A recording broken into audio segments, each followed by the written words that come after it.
امیدوارم این روزای لعنتی هر جور شده سریعتر بگذره. خدا شاهد ندارم دیگه تو فکرتم همش یک سره. آخه گناه من چیه بگو که باید اینجوری دل بد بشکنه.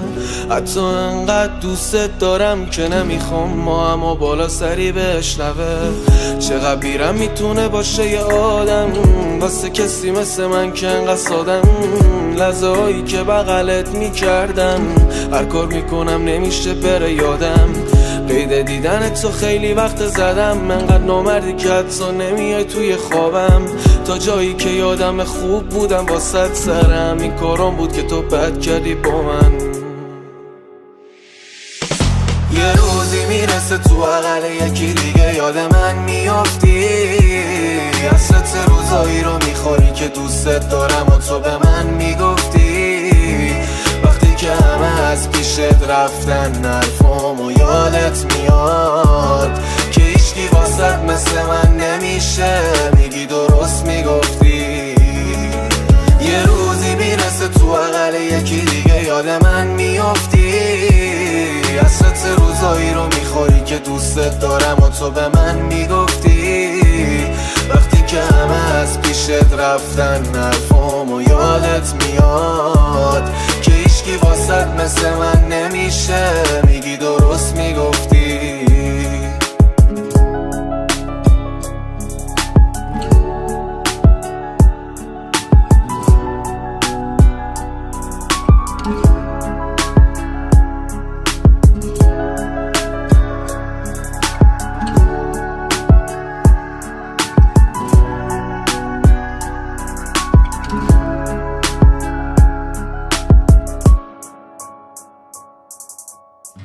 بعضی وقتا سوال میشه واسم کجا به کی بد کردم. هرچی فکر میکنم یادم نمیاد چوب کدوم کارم و میخورم اصلا. راستی آخرین باری که دیدمت رو کردی به هم و گفتی دل خورم ازت. منو جلو همه خورد میکردی، چی نبود داری که سر تلم و یاد گونه این بسط.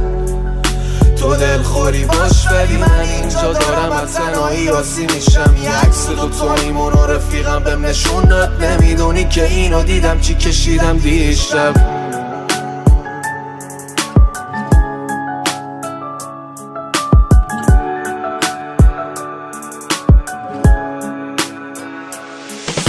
یه روزی میرسه تو عقل یکی دیگه یاد من میافتی. حسرت روزایی رو میخوری که دوستت دارم و تو به من میگفتی.